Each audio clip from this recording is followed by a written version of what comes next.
Vous savez, il y a longtemps, quand j'étais petit, on parlait du retour du Seigneur Jésus, on parlait de la fin des temps, mais ça ne nous intéressait pas, on voyait ça très loin. Et la manière dont on parlait de la venue du Seigneur et de la fin des temps, ça faisait peur. Le Seigneur m'a dit, par le Saint-Esprit de Dieu, parle des temps de la fin, de façon que ça ne fasse pas peur à mon peuple. Dis Amen. Parle de sorte que ce soit une graine d'espérance qui est semée. Et que le fait d'entendre parler de la fin des temps, du retour du Seigneur, réjouisse le peuple de Dieu. Parce que quand Jésus va venir, les véritables enfants de Jésus, ils devraient dire, ouf, on va finir avec ces affaires de ce monde-là. En principe, ça ne doit pas être un souci. Les gens disent, ne parlez pas trop de ces affaires de fin du monde parce que vous allez faire peur au monde. Mais pourquoi elle va faire peur? Regardons, lisons rapidement la parole de Dieu. Ça, c'est juste l'introduction. Regardez dans Ésaïe 65. Ésaïe 65, verset 17. La parole de Dieu dit là-bas, car, et c'est Dieu qui parle, il dit, je vais créer de nouveaux cieux et une nouvelle terre. On ne se rappellera plus des choses passées, elles ne reviendront plus à l'esprit. Réjouissez-vous plutôt et soyez toujours dans l'allégresse. Lisons ensemble le passage là, parce qu'il y a des gens qui ne savent pas que tout ça c'est écrit dans la Bible. On va lire le verset 17 d'abord. Mettez le verset 17, on va lire pour venir. Alors, nous lisons, à 3, nous lisons. À 3, nous lisons. 1, 2 et 3. Car je vais créer de nouveaux cieux et une nouvelle terre. On ne se rappellera plus les choses passées, elles ne reviendront plus à l'esprit. Réjouissez-vous plutôt et soyez à toujours dans l'allégresse à cause de ce que je vais créer. Je vais créer Jérusalem pour l'allégresse et son peuple pour la joie. Alléluia! Alléluia, Saint-Esprit, merci. Et je prie parce que ce séminaire va apporter la joie. Ce ne sera pas les temps de tristesse d'entendre, ah oui, la fin du monde. Oh, c'est les éléments catastrophiques, les choses. Mon frère, ma soeur. Quand les éléments catastrophiques vont venir, tu ne seras plus là. On sera au ciel. Où est ton problème? C'est ça. Oui, les éléments catastrophiques vont venir. Oui, l'apocalypse, c'est vrai. Oui, la tribulation, c'est vrai. Mais si tu marches jusqu'au bout, par la foi, et malgré tout, tu sais que tu sais, que tu sais, que tu sais, que Jésus-Christ, tu le verras. C'est clair, tu le verras. Et tes yeux le verront, et non pas les yeux d'un autre. C'est ça, le Seigneur me dit, crée l'espérance dans la vie des gens. N'amène pas des messages traumatisants qui vont amener les gens à ne plus dormir. Et maintenant, on a dit que Jésus revient. Comment je vais faire? Non. C'est vrai, on doit se préparer. C'est vrai, on doit être prêt. Mais notre cœur, la Bible dit que votre cœur ne se trouble point. Jésus lui-même l'a dit. On n'est pas là pour vous troubler. Parce que Jésus-Christ a dit que votre cœur ne se trouble point. Parce qu'il s'en va préparer. Lorsqu'il finira de préparer, il nous cherchera. Et nous serons à toujours avec lui, dans la joie. Où est le problème de s'inquiéter? Ah, je veux me marier. Mon frère, il y a mieux que mariage au ciel. Si le Seigneur Jésus vient le jour de ton mariage et puis tu vas au ciel, tu seras le plus heureux. Laissez-nous tranquilles. J'ai mon entreprise, j'ai ceci, cela. Je n'ai pas encore vécu. Tu veux vivre quoi? Il y a une vie meilleure dans le ciel. Il n'y a pas une vie meilleure que la vie du ciel. C'est ça. Il faut qu'on s'encourage. Il faut qu'on s'encourage. Le Seigneur revient bientôt et il sera vraiment prêt et il veut nous accueillir. Il a dit qu'il crée son peuple pour la joie. Que la joie du Seigneur soit ta force ce soir au nom de Jésus. Que le Seigneur crée en toi la soif, le désir de connaître et de comprendre les choses de la fin, afin d'aider d'autres à rentrer dans la bergerie. Dis Amen. Et tu vas te réjouir plus tôt. Ça veut dire quoi? Au lieu de te plaindre, au lieu d'être stressé, tu vas te réjouir au nom de Jésus. Et tu vas être dans l'allégresse à cause de ce que le Seigneur a créé. Alléluia. Et nous bénissons le Seigneur pour ce séminaire. Merci Seigneur d'avoir inspiré et soutenu ce séminaire. Et nous sommes dans le mois d'octobre. C'est notre mois de la destinée éternelle des croyants. Et à cause de cela, nous avons vu dimanche passé la ligne de la destinée. Et dans le monde, ce qui est important, c'est de se poser ces 5 questions. La première question, qui suis-je? Si tu sais qui tu es, alors tu vas poser la deuxième question, que puis-je savoir? Qu'est-ce que je dois savoir? De la volonté de Dieu, de ma destinée, de la fin des temps, du retour de Jésus, qu'est-ce que je dois savoir? Troisièmement, que dois-je faire pour me préparer pour le retour du Seigneur? Que dois-je faire pour accomplir ma destinée avant son retour? Pour glorifier son nom avant son retour? Que dois-je faire? Quatrièmement, que puis-je espérer? Le psalmiste se posait cette question. Mais Dieu, je vois que la vie de l'homme n'est rien. C'est comme un vent qui souffle et qui passe. Mais qu'est-ce que je peux espérer qui va durer éternellement? Et cinquième chose, quelle est ma destination finale? Après, quand je meurs, je vais où? Ça, ce sont des questions. Et justement, ce séminaire veut apporter une réponse à la cinquième question.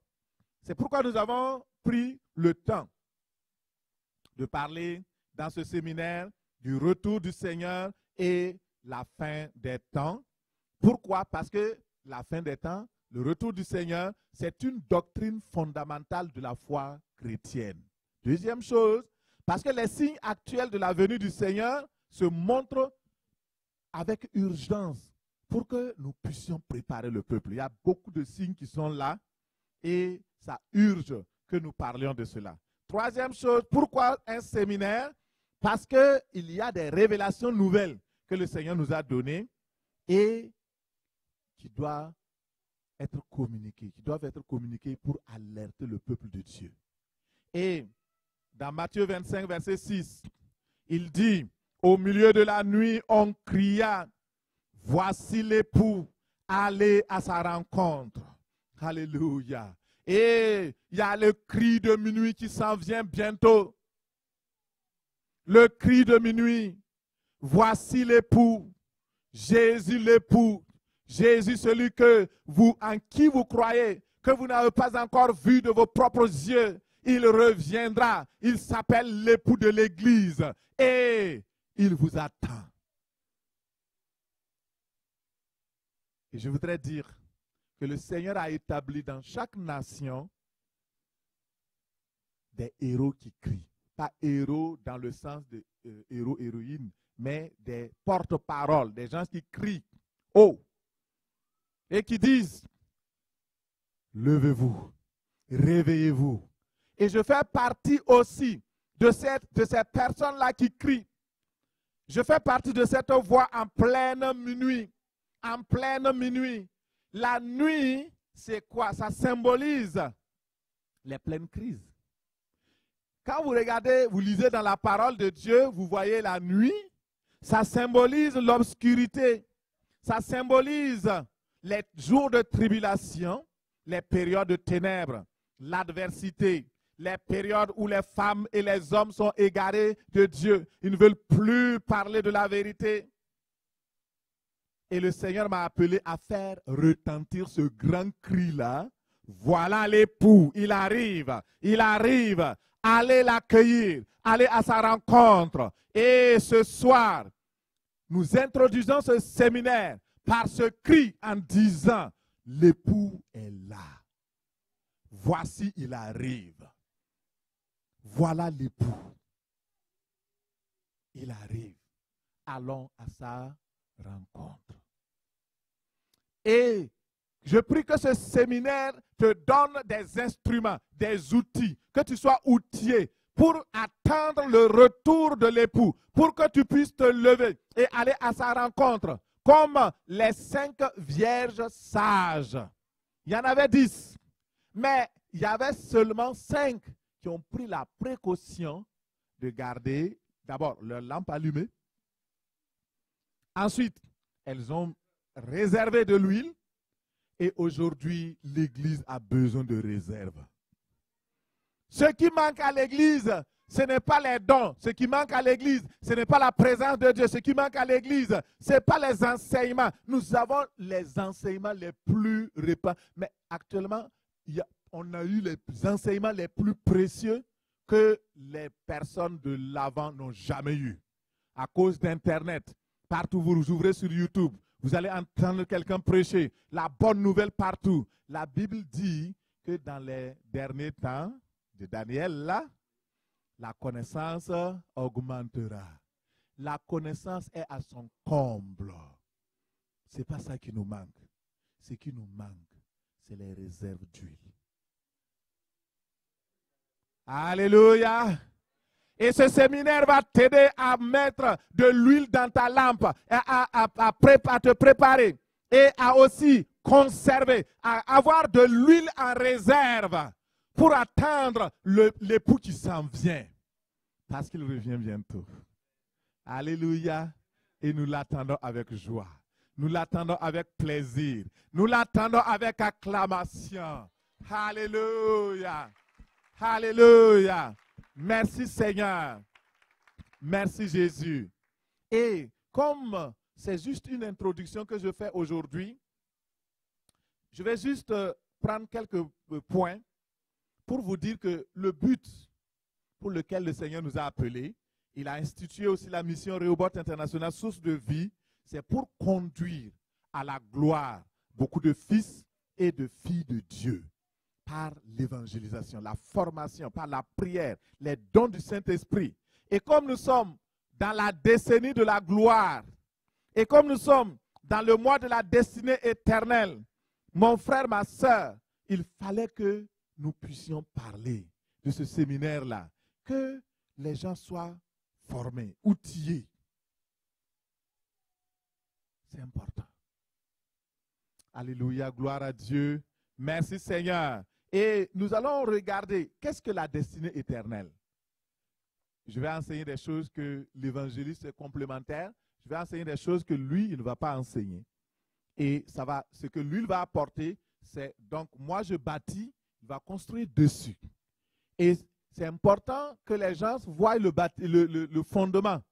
Si vous voulez regarder un bâtiment, ben, le bâtiment est là, c'est vrai, la structure, mais il y a un fondement. Et le fondement, nous établissons en parlant de la destinée éternelle des croyants. Nous allons parler aussi de quelques visions que le Seigneur nous a données, donc pour vous donner un peu la chaleur de ce qui se passe actuellement et de voir un peu, je ne vais pas aborder trop la préparation, parce que l'évangéliste Machikot va aborder la préparation, il va nous dire quoi faire. Amen, gloire à Dieu. La destinée éternelle, c'est une composante de l'espérance des véritables enfants de Dieu dans les promesses infaillibles de Dieu. Et on appelle eschatologie la science ou l'étude qui regarde la fin des temps comme objet. Et il y a deux volets dans l'eschatologie. Donc, première chose que nous devons voir, c'est la destinée éternelle, c'est-à-dire le sort réservé à tout homme, à toute femme après la mort. Qu'est-ce qui s'en vient? Y a-t-il une vie après la mort? Si oui, qu'est-ce que je fais? Et deuxième chose, les événements de la fin du monde. Ça, c'est une composante de l'eschatologie qui indique les signes annonciateurs des temps de la fin, qui décrit ce qui va arriver, les tribulations, les conflits, le rétablissement de l'ordre nouveau que le Seigneur amènera. Et l'eschatologie aborde la vie après la mort, la résurrection, l'enlèvement des saints, la seconde venue du Christ, le millénium, la vie éternelle, le jour du jugement, parce qu'il y aura un jour de jugement, la cité de Dieu, le paradis, l'enfer et la rémunération future des fidèles et servantes et serviteurs du Seigneur. Vous voyez, tout ça, c'est un kit. Et ça fait partie de la doctrine chrétienne. On ne peut pas enseigner le monde et laisser ces éléments-là. Non, parce que le gros problème, on est rendu avec un évangile de la prospérité où on dit aux gens, oui, vous allez devenir ceci, cela, cela, et on oublie que Jésus-Christ revient. Jésus n'est pas contre la prospérité, mais à quoi sert-il à un homme de gagner toute la terre, tous les trésors du monde, s'il perd son âme? Il faut bâtir d'abord l'âme des gens. Il faut s'assurer du salut authentique du monde. Et ça, c'est important. Donc, l'eschatologie va aborder tous ces domaines-là et le Seigneur Jésus-Christ parle de cela. Ce sont des questions existentielles. Donc, comme ce que je disais, existe-t-il la vie après la mort? Si oui, quel est le sort qui est réservé aux âmes après la mort? Quelle est la destination finale des âmes? Quel lieu leur servira de demeure? Que deviendront-ils? Nous tous, nous devons poser ces questions-là. Et nous allons ce soir bâtir. Alors, nous prenons pour la destinée éternelle deux cas, deux exemples. Luc 16, 19. Il y avait un homme riche qui était vêtu de pourpre et de fin lin, et chaque jour, il menait une vie joyeuse et brillante. Un pauvre nommé Lazare était couché à sa porte, couvert d'ulcères. Nous nous arrêtons là pour le moment. Nous regardons ces deux hommes, deux destinations. Un riche et un pauvre. Le premier est riche et l'histoire ne retient pas le nom de ce riche-là. Écoutez très bien. Je tire une première parenthèse. Vous êtes dans le monde et vous qui m'écoutez sur Internet, vous le savez très bien. Je parle à des personnes qui m'écoutent, qui me suivent. Vous êtes même des autorités politiques et autres. Votre nom est connu sur la terre. Mais est-ce que ton nom est connu au ciel? La Bible dit que cet homme riche, il avait l'argent, il avait le pouvoir, il avait tout. Mais quand il est mort, c'est juste, on dit un homme riche. On ne se souvient même plus de son nom. Pour que votre nom demeure, pour que votre nom soit cité au ciel, il faut que sur la terre, vous ayez eu la foi et que vous ayez combattu jusqu'au bout le bon combat de la foi. Sinon, votre nom sera oublié. Quel que soit ton niveau d'éducation, tu as 3 doctorats, c'est ton problème. Tu es riche, milliardaire, c'est ton problème. Dieu ne connaîtra pas ton nom, il ne te citera pas. C'est pourquoi on doit se réveiller. Tu as un nom sur la terre, c'est bien. mais cherche un nom dans le ciel. C'est mieux. Alléluia. Donc le premier était riche. L'histoire ne retient même pas son nom. Il était toujours élégamment vêtu d'habits coûteux, raffinés. Et tous les jours, ce n'était que fête et plaisir. Fête et plaisir. Mais cet homme-là, vous savez, ce n'est pas à cause de sa richesse qu'il est allé en enfer. Hein? Ce n'est pas parce qu'il était riche. Regardez cet homme. Pourquoi il est allé en enfer? Pourquoi il n'est pas allé chez Dieu? La Bible dit qu'il avait un caractère méchant. Lazare était couché à sa porte. Il était malade, il ne l'a pas soigné. Il avait des ulcères. À l'époque, certainement, il y avait des médicaments, il y avait des soins. Il ne l'a pas fait. Pire, et Lazare avait faim. Il ne lui donnait pas à manger. Et ses chiens venaient lécher les plaies de Lazare. Il y a des gens qui sont méchants comme ça. Leur $1, vous ne pouvez pas avoir.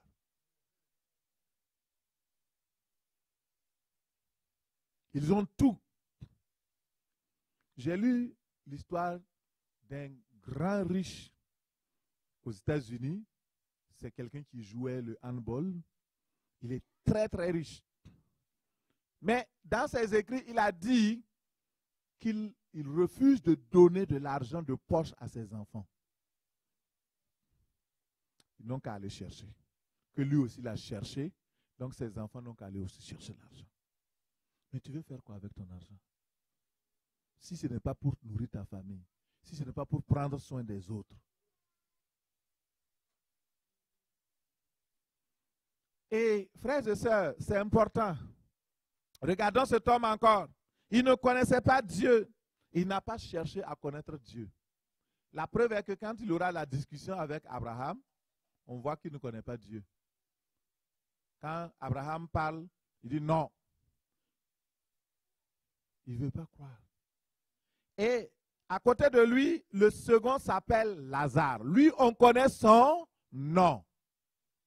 Alléluia. Hey. On connaît son nom. Je prie que ton nom soit connu au ciel. Au nom de Jésus. C'est important.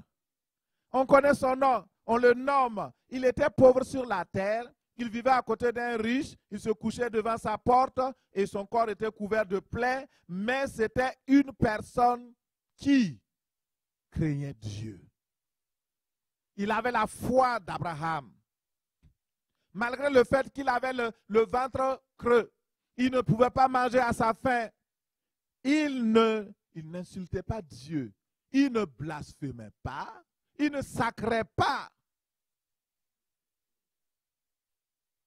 Il aimait Dieu.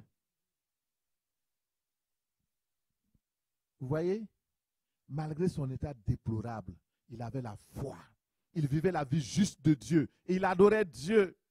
Et la suite de l'histoire nous dit, et lisez, ouvrez. Alléluia. Luc 16, 19. Vous voyez, la suite dit, un jour. Un jour. Dis à ton voisin à côté de toi, un jour. Dis-lui, il y aura un jour. Il y a un jour. Alléluia. Alléluia. Un jour, le pauvre mourut. Les anges l'emportèrent au ciel auprès d'Abraham. Le riche aussi mourut à son tour. Et on lui fit de grandes funérailles.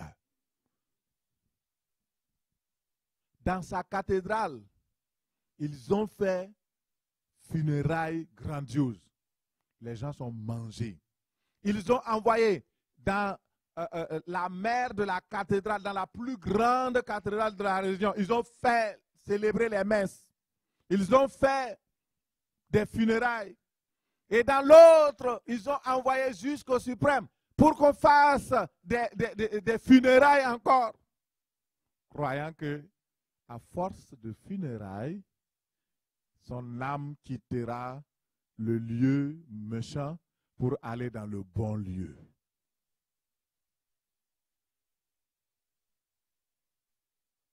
Il y a beaucoup de personnes qui ont l'argent, ils gardent l'argent pour leurs funérailles.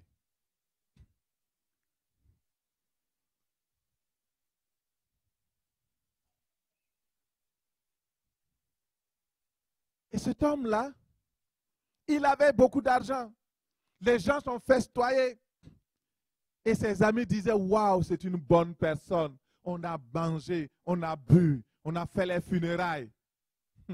Mais ils ne savent pas. Lui, quand il est mort, il est mort. Il y a eu juste les funérailles. On ne parle pas, on ne dit pas qu'il y a des anges qui sont venus l'amener quelque part, mais il a été amené. Et nous imaginons que les anges de Satan sont venus aussi enlever son âme pour aller dans l'enfer, dans le lieu où il était, dans le séjour des morts. C'est ça. Quand tu meurs sur la terre, il y a des anges qui viennent te chercher. Ils viennent te chercher. Vous voyez? Mais il y a des anges aussi maléfiques qui vont venir chercher ceux qui lui appartiennent. La Bible dit que quand Moïse est mort, le diable disputait son corps.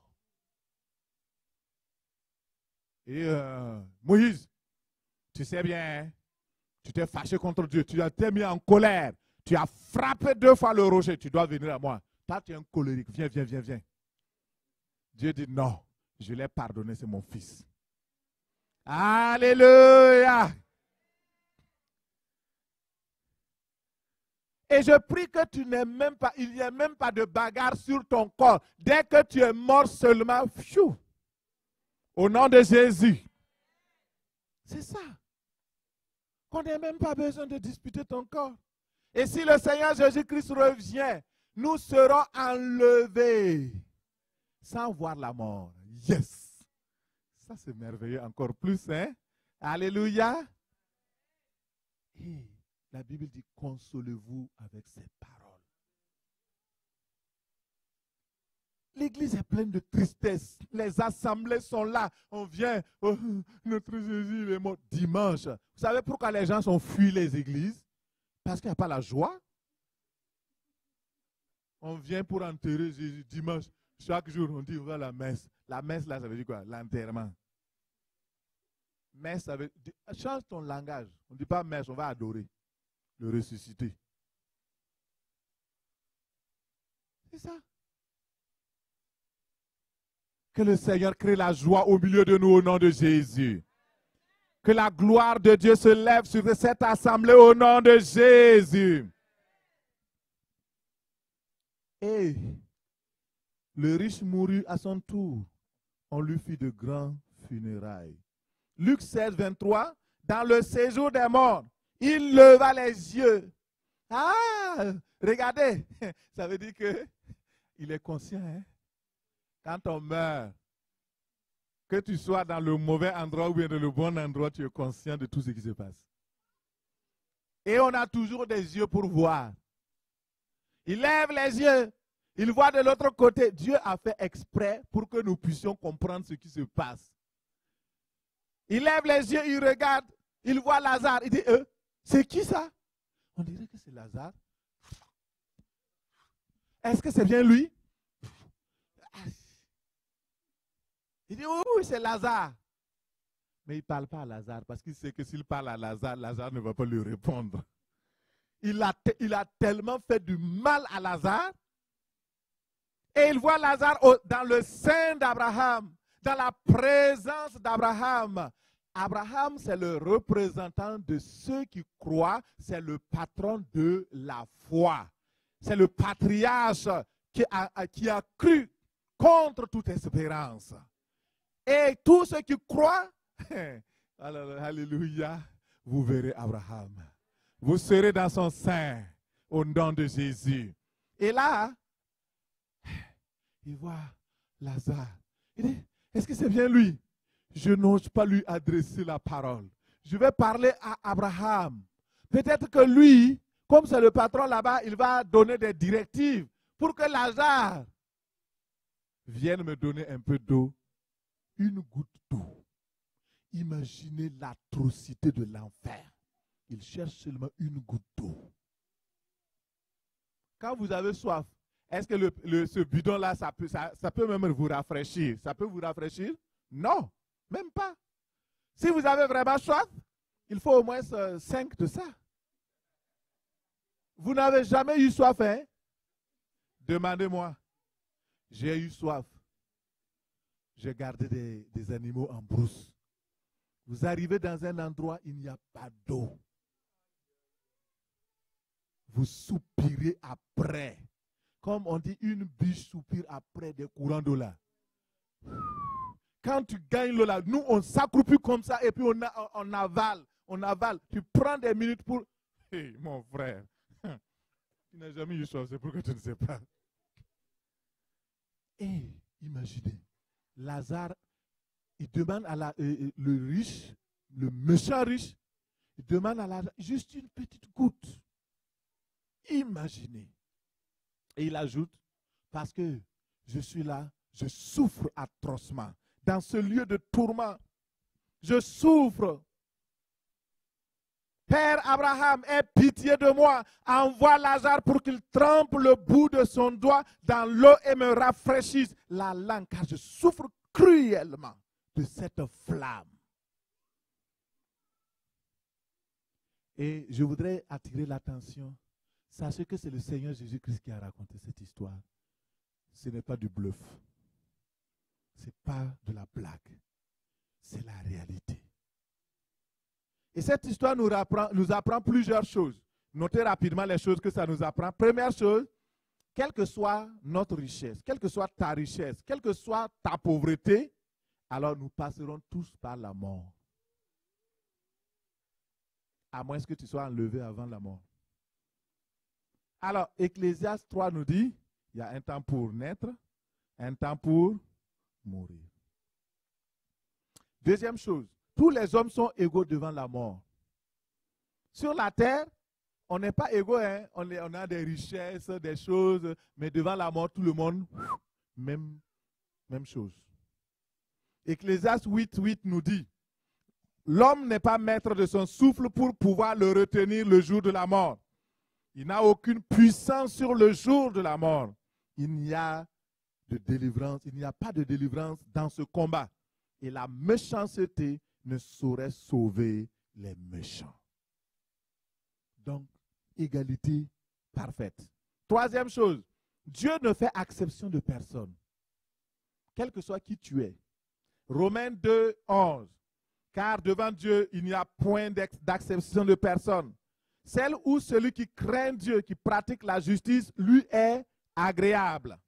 Quelle que soit la condition physique, la condition morale, la condition dans laquelle la personne se trouve sur la terre, si tu pratiques la justice, Dieu t'agrée, Dieu t'accepte. Quel que soit ton état de pauvreté ou de misère dans laquelle tu peux être trouvé, Dieu ne te rejettera pas. Mais si par contre, tu ne veux pas Dieu et tu vis dans l'injustice, Dieu ne va pas te faire miséricorde parce que tu es riche, parce que tu as un titre sur la terre, parce que tu es quelqu'un sur la terre. Non. Alors donc, Dieu ne fait exception de personne. Quatrième chose, les deux destinations sont distinctes. Ça ne se croise pas. Et il existe une destination éternelle, sombre et ténébreux, remplie de souffrance et de pleurs pour les méchants, celles et ceux qui ne croient pas, comme ce riche méchant qui n'a pas cru. Il y a aussi une destination éternelle de bonheur, de consolation, de gloire éternelle pour ceux et celles qui, par la persévérance à bien faire, recherchent l'immortalité, recherchent le ciel, recherchent à faire plaisir à Dieu. Amen. Et Dieu rendra à chacun selon ses œuvres. Ça, c'est le cinquième point. Ici, nous voyons le cas de Lazare, le cas de ce riche-là. Chacun a reçu selon ses œuvres. Romains 2, verset 7. Il réserve la vie éternelle à ceux qui, par la persévérance à bien faire, cherchent l'honneur, la gloire et l'immortalité, mais l'irritation et la colère à ceux et celles qui, par esprit de dispute, sont rebelles à la vérité et obéissent à l'injustice. Alors, donc, ça veut dire qu'il y a quelque chose de très sérieux ici. Là. La parole nous apprend que le méchant riche, le riche méchant, souffrait horriblement dans les flammes. Après la mort, Lazare, quant à lui, fut consolé, tandis que le méchant riche se retrouve dans les tourments. Alors donc, il faut que ça soit clair dans notre tête qu'il y a une distinction claire et Dieu va rendre à chacun selon ses œuvres. Sixième chose, la destination est éternelle et finale. Il n'y a pas de possibilité de rachat. Les funérailles, tout ce que vous pouvez faire après que la personne soit décédée, c'est juste pour ceux qui sont là. Ça n'a plus d'impact sur celui qui est mort. La Bible dit qu'il est réservé aux hommes et aux femmes de mourir une seule fois, après quoi vient le jugement. Dès que tu fermes les yeux sur la terre, tu les ouvres dans le mauvais endroit ou dans le bon endroit. Il n'y a pas de demi-section, il n'y a pas de purgatoire où on va dire les gens vont rester là-bas. C'est du mensonge. C'est le mensonge du diable. L'Église catholique a tellement menti aux gens. Ça n'existe pas. Le purgatoire, c'est faux. Trouvez-moi dans la Bible. C'est qui vous a dit ça? Des mensonges. La Bible dit quand tu meurs, il est réservé aux hommes de mourir une seule fois. Il n'y a pas de réincarnation. La réincarnation, c'est un mensonge. Vous voulez réincarner qui? Tu veux devenir un... On dit, ok, quand tu meurs, tu vas devenir... tu vas revenir un âne. Après l'âne, tu vas te réincarner. Tu vas devenir un crapaud. Mon frère, après c'est un cochon.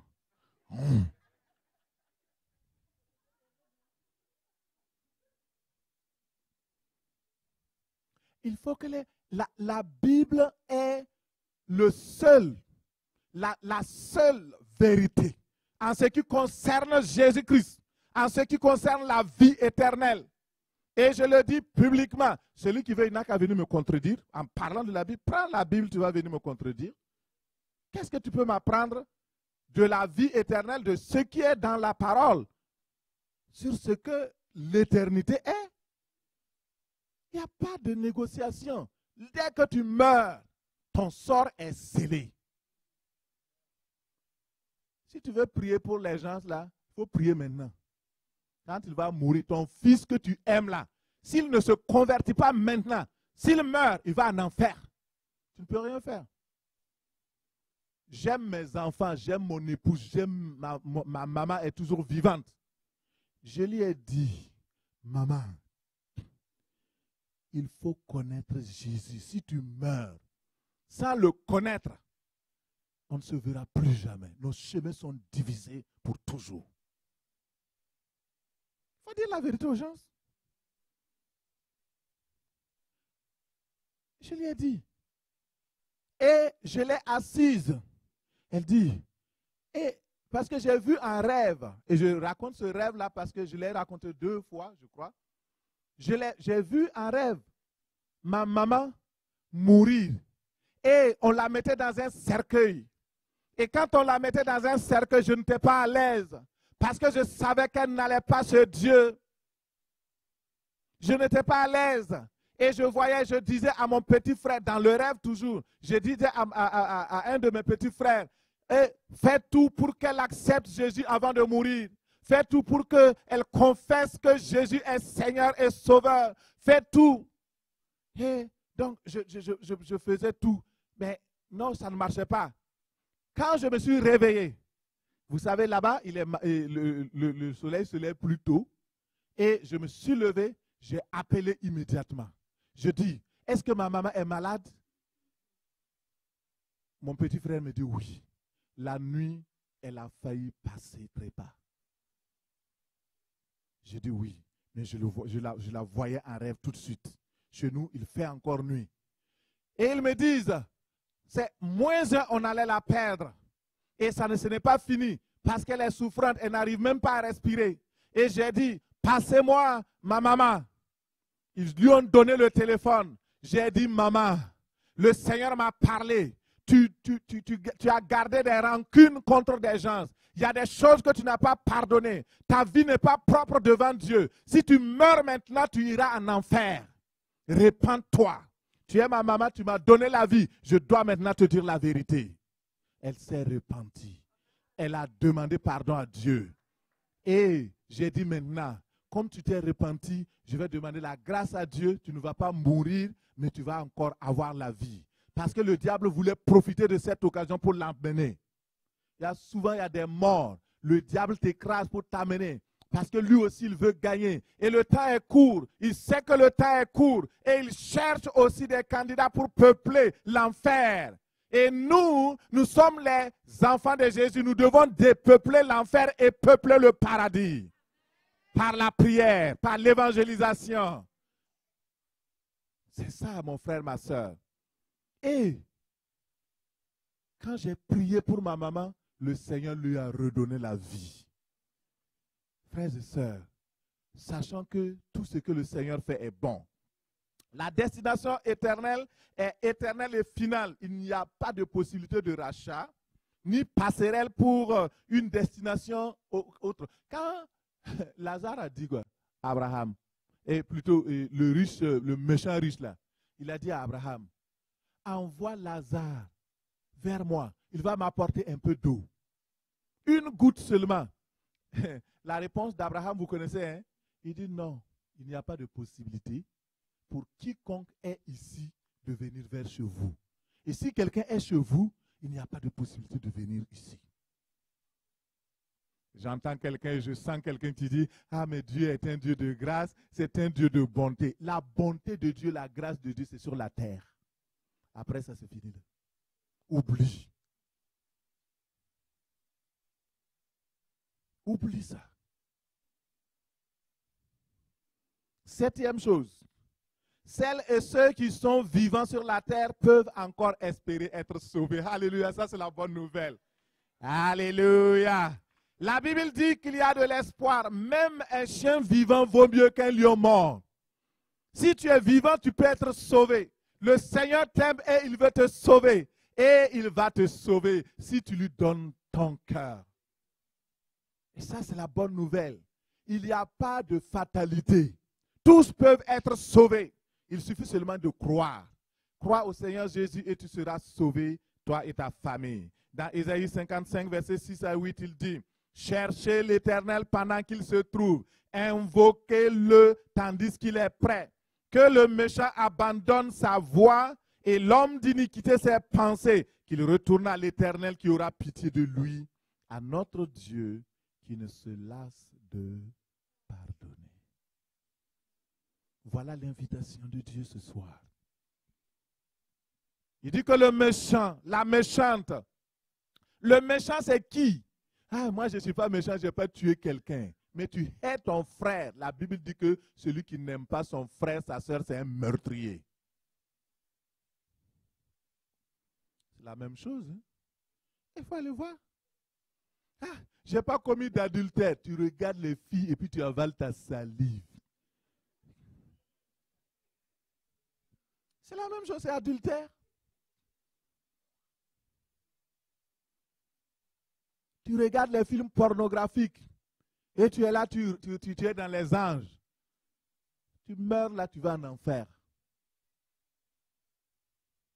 Que le méchant abandonne sa voie et l'homme d'iniquité ses pensées, les pensées impures, les pensées négatives, les pensées qui sont contraires à la volonté de Dieu, les pensées de rébellion contre Dieu.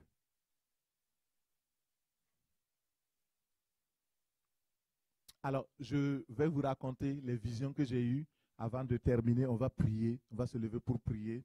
Et vous savez, il y a un temps pour tout. Et c'est le temps actuellement de la fin. Et j'ajoute, il y a un commencement, il y a aussi une fin. Vous savez, il y a des éléments qui doivent être réunis pour que le Seigneur Jésus-Christ vienne. Et nous voyons que de plus en plus, ces éléments-là sont réunis. Avant que le Seigneur Jésus-Christ ne vienne dans la première venue de sa naissance, il a fallu que les prophètes parlent. Et les prophéties qui ont été données ont montré clairement qu'il fallait un moment où Jésus devait venir. Par exemple, il devait avoir le rétablissement du temple. Et le temple a été rétabli. Il fallait un moment où les hommes et les femmes vont entrer dans une rébellion et Israël serait dans ce cas-là prisonnière et les armées étrangères, une nation va les dominer. C'est en ce moment que Jésus est né. Il fallait surtout pour sa mort, la façon dont Ésaïe 53 décrit la mort de Jésus, il fallait que ce soit une mort par crucifixion sur la croix. La Bible dit qu'il était défiguré. On ne faisait pas cas de lui. Il a été l'homme de douleur. Il a été amené comme une brebis qui sans défense. Il n'a point ouvert la bouche. Exactement. Et il fallait que, c'est au moment où les Romains ont inventé l'arme la plus cruelle pour tuer les gens, la croix. Vous mourrez d'une façon terrible, par suffocation, asphyxie par suffocation. C'est en ce moment que Jésus-Christ, alors, est venu sur la terre. Il est mort pour nos péchés. Il a payé pour nos iniquités. Le châtiment qui devait tomber sur nous est tombé sur lui. Et c'est par ces meurtrissures que nous sommes guéris. Mon frère, ma soeur. Et la révélation ce soir, c'est que de la même manière que dans la première venue de Jésus, les éléments se sont rassemblés, les prophéties se sont accomplies, de la même manière, lors de sa seconde venue, alors ce qui va se passer, c'est que les éléments aussi vont se rassembler. Et actuellement, nous voyons le rassemblement de ces éléments. Je vous les donne très rapidement à cause du temps. Je vous aime beaucoup, je ne vais pas vous retenir. Alors, et donc, le premier, c'est quoi? La Bible parle du figuier. Le figuier a recommencé à fleurir. Marc 13, 28 nous dit, inspirez-vous de la comparaison pour le figuier. Lorsque les branches deviennent tendres et que les feuilles poussent, vous connaissez que l'été est proche. Le figuier, c'est Israël. C'est l'horloge de Dieu. C'est l'horloge du monde, des temps de la fin. Et vous savez ce qui se passe en Israël? Le retour du peuple de Dieu, mais aussi l'initiative des nations de l'éliminer. Il y a même un pays qui veut détruire Israël, l'enlever de la carte, vous le savez. Et cette image montre que le Seigneur est proche. À quel niveau l'horloge se trouve? Demain, venez, l'évangéliste Mario Machikot va vous le dire. Alléluia. Je vous laisse le suspense. Alléluia. Et deuxième chose, la méchanceté et la corruption. Quand vous regardez dans Matthieu 24, 27, il dit, ce qui arriva au temps de Noé arrivera de même lors de l'avènement du Fils de l'homme. Et Genèse 6 nous dit qu'au temps de Noé, l'Éternel vit que la méchanceté des hommes était tellement grande et les pensées de leur cœur se portaient chaque jour uniquement vers le mal. N'est-ce pas ce qui se passe aujourd'hui? La terre était corrompue. Aujourd'hui, la terre est plus que corrompue. Les gens font de plus en plus de mal.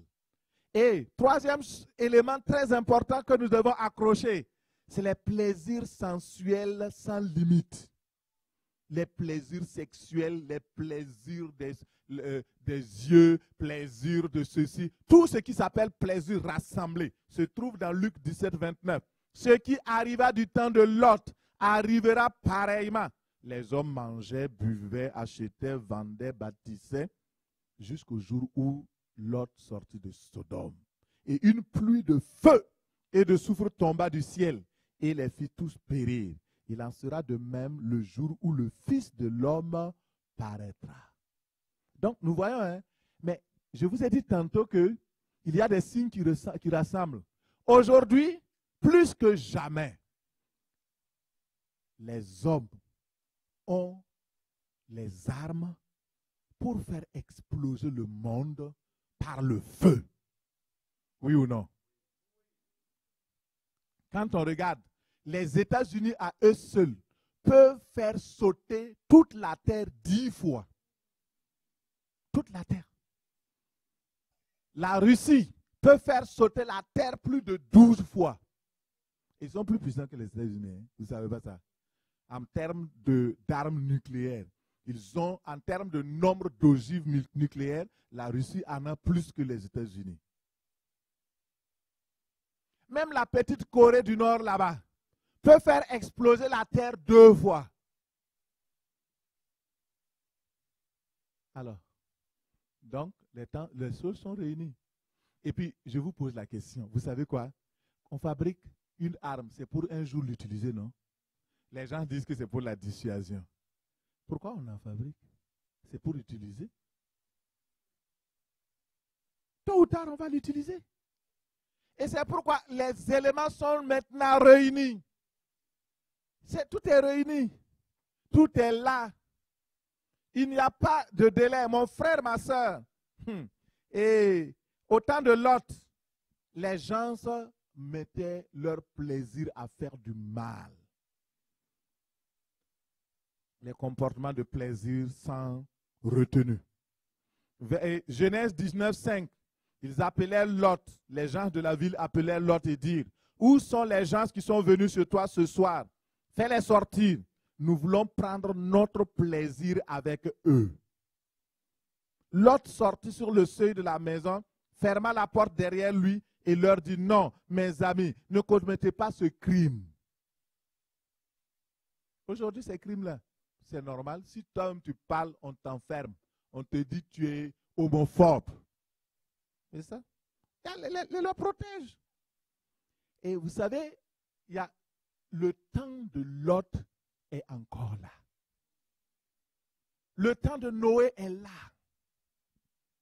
Et Jésus dit, comme il en fut au temps de Lot, au temps de Noé, il en sera de même. Et Lot dit, il ferma derrière lui, non mes amis, ne commettez pas ce crime. J'ai 2 filles qui sont encore vierges, je vais vous les amener et vous les traiterez comme vous voudrez.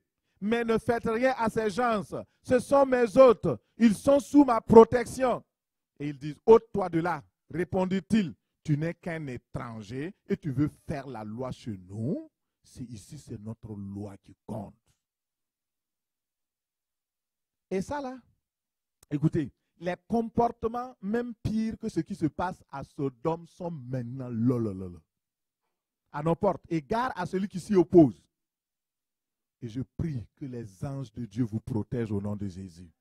Que les anges de Dieu nous protègent au nom de Jésus. Que les anges de Dieu protègent nos enfants. Regardez la génération de nos enfants. Et aujourd'hui, c'est à la mode. C'est à la mode partout. Publicité partout. Vous voyez, par exemple, 12% des sites Internet sont des sites pornographiques. Il y a plus de 4,5 millions de sites pornographiques dans le monde. L'industrie de la pornographie fleurit. À Montréal, il y a même une grande industrie là-bas. Et c'est connu, le gouvernement laisse faire. Et puis, donc, il paye les impôts. 4e chose. L'existence suffisante de matière explosive pour détruire la terre. Dans 2 Pierre 3, 10, le jour du Seigneur viendra comme un voleur. En ce jour, les cieux passeront avec fracas. Les éléments embrasés se dissoudront et la terre avec les œuvres qu'elle renferme seront consumées. Aujourd'hui, là, vous savez, il y a plusieurs façons que la terre peut exploser et nous avons, même nous les hommes, on a fabriqué toutes les armes pour ça. Alors, je vous laisse deviner le reste. Et dans la nuit du 3 au 4 janvier 2022, j'étais en train de dormir. Je me suis réveillé à 1h38 exactement après mon rêve. que j'ai raconté rapidement à mon épouse et j'ai eu une grande frayeur. Le Seigneur m'a montré la fin du monde. Il m'a montré comment ça va se passer. Et je vous assure, c'est terrible, c'est horrible. Quand je parle maintenant, même j'ai la chair de poule. Et regardez ce que j'ai vu. Je voyais la terre comme une carte du monde avec des divisions de territoires, nations et villes. Chaque ville était comme un morceau de pain traditionnel avec des formes géographiques actuelles. Mais je voyais les villes prendre feu, exactement comme le pain prend feu par le côté et se consume vers le centre jusqu'à l'autre bout. Je lis parce que je ne veux pas faire des erreurs. C'est ainsi que le feu brûlait la terre et tout ce qu'elle contenait, jusqu'à ce qu'il ne reste aucune trace. Et j'ai vu un frère qui était dans une autre ville. Et le feu s'approchait de leur ville. Et s'approchait aussi de chez nous. Et j'ai appelé le frère au téléphone. J'ai dit, mais est-ce que tu regardes ce qui se passe et qui vient chez vous? Il me dit, Pasteur Mathieu, je le vois, je le sens. Et le feu progressait. Et désespérément, j'étais là. Je regardais simplement. Je ne pouvais rien faire. Et pendant que je parlais, le Seigneur m'a ouvert les yeux pour que je voie la ville du frère qui se consumait et qui se dissolvait totalement. Et c'était le tour de là où j'étais que ça devait se passer. Et j'ai entendu le nom Colorado. Et je voyais le même feu progresser à quelques mètres de moi. Et je me suis réveillé. Et c'est là que j'ai donc alerté mon épouse. Je lui ai dit, il y a un feu de la colère de Dieu qui va s'abattre bientôt. Je ne sais pas où, je ne sais pas quand. Mais il y a deux explications. Il y a un événement proche et un événement futur dans ce que le Seigneur m'a montré. Et à cause du temps, je ne vais pas progresser. Je vais juste vous laisser ça parce que 2 semaines après, la guerre a éclaté en Ukraine. Et la progression de feu sur les cartes, c'était à peu près la même chose. Le Seigneur me dit, c'est juste un signe. Mais ce signe-là montre que la fin est proche. Et de la même manière, je vais amener ce feu-là dans 2 Pierre 3, 12. Il m'a montré. Il dit, puisque toutes ces choses doivent se dissoudre, quelles ne doivent être la sainteté de votre conduite et votre piété, tandis que vous attendez et hâtez l'avènement du jour de Dieu, à cause duquel les cieux enflammés se dissoudront et les éléments embrasés se fondront. Mais nous attendons selon sa promesse de nouveaux cieux et une nouvelle terre où la justice habitera. C'est pourquoi, bien-aimés, en attendant ces choses, appliquez-vous à être trouvés sans tache et irrépréhensible dans la paix. Nous nous tenons debout ce matin et ce soir et nous allons prier. Mon frère, ma soeur, je n'ai pas prêché pour moi seulement. Je sais que ce message s'adresse à moi premièrement. Je dois me préparer. Et ceux qui prêchent, ils ont un double fardeau. Il dit, il ne faut pas prêcher aux autres et puis après toi-même être rejeté. Et je fais attention à ma vie. Je fais attention à ma conduite. Je fais attention à ce que je dis. Parce que je ne veux pas être rejeté par la suite. Et tu es là ce soir. Le Seigneur t'a parlé. Tu t'amuses avec ta vie. Tu crois que Jésus va revenir dans 1000 ans encore. Mon frère, ne trompe-toi, ça peut même être demain. Ça peut même être cette nuit-là. Mais est-ce que tu es prêt?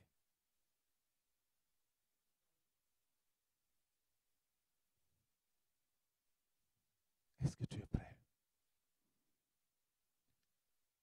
La Bible dit qu'il y aura une trompette. À l'enlèvement, il y aura une trompette. Il dit que c'est seuls ceux qui entendront le son de la trompette qui vont être enlevés. Ça signifie que tu dois avoir les oreilles spirituelles ouvertes pour entendre le son de la trompette. Et ce soir, la trompette sonne et te dit, prépare-toi. Le roi est proche. L'époux est là. Allez à sa rencontre. Et je vais parler à quelqu'un ce soir. Le Seigneur t'aime. Il ne veut pas que tu sois perdu. Il veut que tu lui donnes ton cœur. Ce n'est pas une question de religion. Est-ce que j'ai parlé de religion ce soir? Non. Je parle de Dieu. Je parle de Jésus. Ce n'est pas une question de religion. Ta religion ne peut pas te sauver le jour de la mort. Ta religion ne peut pas te donner l'accès au ciel. C'est Jésus qui te donne l'accès au ciel. Il est le chemin, la vérité et la vie éternelle. Sans lui, tu ne peux pas aller au ciel. Il dit, c'est par lui que nous avons accès au Père. On ne te parle pas de religion. Je te parle de la vie éternelle, de la destinée éternelle. Et il dit, Christ en nous, l'espérance de la gloire. Ce soir, peut-être que tu vois que ta vie là n'est pas encore bien accrochée. Et peut-être que tu n'as jamais donné même ta vie au Seigneur. Ou bien tu veux renouer avec le Seigneur parce que tu as relâché. Peut-être que tu es comme ce riche méchant. Alors, le Seigneur veut ton cœur. Laisse le Seigneur toucher ton cœur ce soir. Et nous allons prier. Tu vas demander pardon à Dieu. Dis-lui que tu veux aller au ciel. Tu ne veux pas aller dans le mauvais endroit. Parle-lui maintenant, dis-lui. Seigneur, j'ai entendu ta parole. Je ne veux pas aller au mauvais endroit. Je veux aller au bon endroit. Je veux aller là où tu as préparé pour moi. Je ne veux pas être perdu. Seigneur, aide-moi ce soir. Dans le nom de Jésus. Viens à mon secours. Viens à mon secours. Aide-moi. Oh Seigneur, viens à mon secours. Dans le nom de Jésus. Merci Seigneur. Alléluia. Alléluia. Je vais prier pour toi. Tu veux renouer avec Dieu. Parce que tu avais relâché. Le péché est venu dans ta vie. Tu as commencé à flirter avec les choses de ce monde, à flirter avec des amis impies. Tu as commencé à regarder des choses qui ne sont pas correctes. Et lorsque je prêchais, ton cœur a été touché. Alors, ce soir, répands-toi. Demande pardon à Dieu. Si tu veux, tu pries avec moi la prière que je vais faire. Tu vas dire, ô Dieu, me voici devant toi. J'ai besoin de toi. J'ai besoin de me reconnecter avec toi. Je demande pardon pour mes péchés. Pardonne-moi mes iniquités. J'ai péché contre toi. Seigneur, viens à mon secours. Je veux aller au ciel avec toi. Je veux la vie éternelle. Seigneur, quand tu reviendras, je veux être prêt. Je veux être prêt, Seigneur. Et je te donne mon cœur. Je t'accepte, Seigneur Jésus. Viens dans ma vie, Seigneur. Établis ton règne. Sois mon Seigneur. Sois mon Sauveur. Je demande pardon pour mes péchés. Aide-moi à ne plus recommencer. Seigneur, écris mon nom au ciel. Écris mon nom parmi les élus. Écris mon nom parmi les sauvés. Écris mon nom parmi les rachetés ce soir. Seigneur, viens à mon secours. Alléluia. Merci Seigneur. Élève la voix. Élève tes mains aussi. Dis merci au Seigneur pour ce message. Dis merci au Seigneur pour ce premier soir. Dis merci au Seigneur pour ce premier soir. Dis merci au Seigneur parce qu'il t'a parlé. Parce qu'il a éveillé ton esprit. Il a éveillé ton âme. Il a parlé à ton cœur. Et ce soir, oh, tu peux lui dire merci. Merci Seigneur pour la parole. Merci Seigneur pour ce que tu nous as donné, l'intelligence de comprendre les choses. Bénis mon frère, ma soeur. Bénis Seigneur cette assemblée et continue avec nous Seigneur alors que nous nous accrochons à ta grâce. Parle-nous Seigneur au nom de Jésus. Alléluia. Merci Seigneur. Au nom de Jésus, nous avons prié. J'ai dit au nom de Jésus, nous avons prié. Ce soir, c'est une belle opportunité. Ne laisse pas les choses te distraire. Pendant toute la semaine, concentre-toi sur le Seigneur. Parce que Dieu a tant aimé le monde. Il a donné Jésus pour que tu sois sauvé. Pour que tu aies la vie éternelle. Alors si tu t'es repenti, alors laisse le Seigneur parler à ton cœur. Enlever le péché.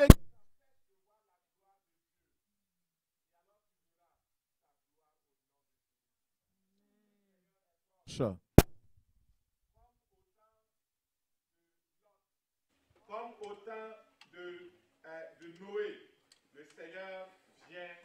Il te parle.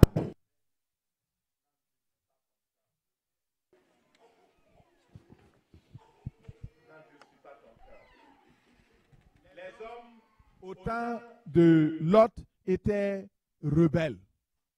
Il n'y a que 8 seulement qui sont rentrés dans l'arche. Mais vous savez, cela ne fait rien à Dieu.